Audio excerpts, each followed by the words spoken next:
ආයිබෝන් සියලු දෙනාටම ඉතින් අපේ රට දැන් අපේ ජනතාව පහුගිය රජයවන් හොරකම් කරනවා නව රජයක් ගෙන.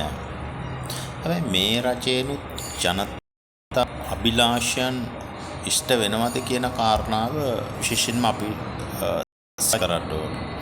අපි දකිනවා මේ වෙනකොට මත්තුව දුර දැන් මේ රටේ මේ ව්‍යසනයට මුහුණ දෙන ආකාරය රටේ මේ පැන නගින ප්‍රශ්න ඍජු විසඳුම් දෙනකොට ඒවට රාජ්‍ය නැත්නම් මේ රාජ්‍ය නිලධාරීන්ගේ මැදිහත් වීම රටට හිතකරද අහිතකරද කියන කාරණාව අපිට මේ වෙනකොට පැන නගිනවා. ඒක හේතුව තමයි අපි දකිනවා මේ රජය බාර ගන්නකොට මේ රජය ජනතාවට දී පොරොන්දු මේ වෙනකොට කිසිම පොරොන්දුවක් ඉෂ්ට කරලා නැහැ. ඒ ඉෂ්ට කරගත්තේ නැති වෙලාවක තමයි මේ ව්‍යසනයක් එන්නේ. ඒතකොට දැන් මේ පොරොන්දු ඉෂ්ට කිරීම එක පැත්තකින් තියෙනවා. එතකොට මේ ව්‍යසනේ වුණ දෙන්න ඕන. එහෙමනම් කොහොමද මේ දෙකම කරන්නේ කියන කාරණාව විශේෂයෙන්ම මේ රජය මං හිතන්නේ මේ ඇමති මණ්ඩලයේ ජනාධිපතිවරයා මීට වැඩිය ඍජුව තීන්දුව తీරන ගන්නවන කියන කාරණාව අපිට මේ විවිධ නිවුස් දකින්නකොට බොහොම එක පැත්තකදී මේ හරි නිවුස් කරාවත් අපිට සිහිපත් වෙනවා. ඔබ දැක්කොත් සාමාන්‍යයෙන් දැන් මේ නගර ආශ්‍රිත ප්‍රදේශවල ජනගහනය වැඩි ප්‍රදේශවල තාම මේ මත්තුව දුර ඉල්ල නැහැ.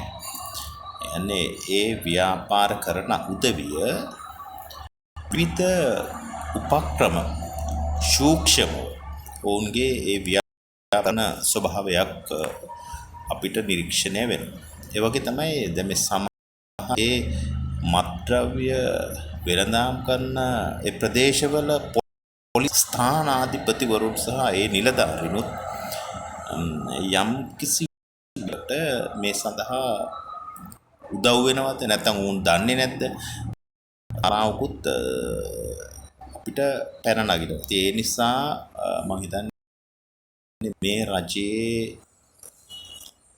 සතුව කියන්නේ ජනාධිපතිවරයා මොන මාධ්‍යයට මොනම දේවල් කිව්වත් මේ මාධ්‍ය තුල එකක් කියන්නේ වගේම මාධ්‍යෙන් අපි දකින දේ නෙමෙයි රට ඇතුලේ කියන කාරණා විශේෂයෙන්ම ජනතාව වෙනකොට ජනතාව හැටියට ඔබ දැනගත යුතු කාරණා විශේෂයෙන්ම සිහිපත් කරන්න ඕනේ. ඒ නිසා මම යෝජනා කරන්නේ මේ රටේ මීට අපි අවබෝධ වෙන්න ඕනේ, බුද්ධිමත් වෙන්න ඕනේ. රටක දේශන ප්‍රවාහය මීට වැඩිය සැලකිලිමත් වෙන්න ඕන රාජ්‍ය යාන්ත්‍රණය දිගහරිනයි කියන කාරණාවත් අපි විශේෂයෙන්ම සිහිපත් කරනවා. ඒ වගේම තමයි මේ අපේ පරපුර මම හිතන්නේ සෑහෙන්න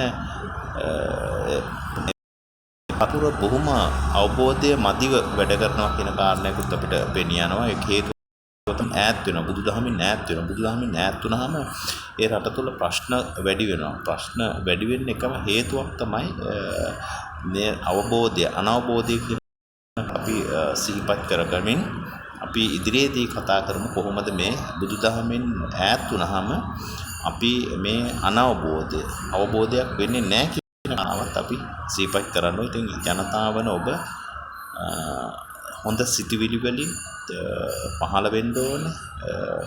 අන්‍යයන්ට ගරු කරන්න ඒ වගේම හොඳ සිරිත් විරිත් පුරුදු පුහුණු කරන්න ගන්න ඕනේ. නැත්නම් අපිට ඉදිරි වර්ෂවල දැවැන්ත සමාජමය සහ විවිධ විපස්සලට මේ රට මම කලිනුත් කියලා තියෙන මේට කලින් මම ගොඩක් දේවල් කියලා තිනවා. ඒවට ඇත්ත වෙලා තියෙනවා. මොකද ඉදිරියේදී මේ රටේ කලකෝලහල ඇති වෙන්න පුළුවන් මේ වගේ ජීවත් වුණොත් ඒක තමයි බුදුදහමෙන් පෙන්නලා දුන්නේ. දුස්සීල ආදීනම තමයි අපි මේ භුක්ති විඳින්නේ මේ පහුගිය මේ ව්‍යසනයත්. දැන් අපි බොහොම වගකීමෙන් මේ රටේ ඉදිරියේදී ජීවත් වෙන්න ඕන කියන කාරණාවත් අපි ඉදිරියේදී සාකච්ඡා කරන්න ඕනි කියලා මම යෝජනා කරමින් අපි නවතිමු අද. එන සුබ දවසක්.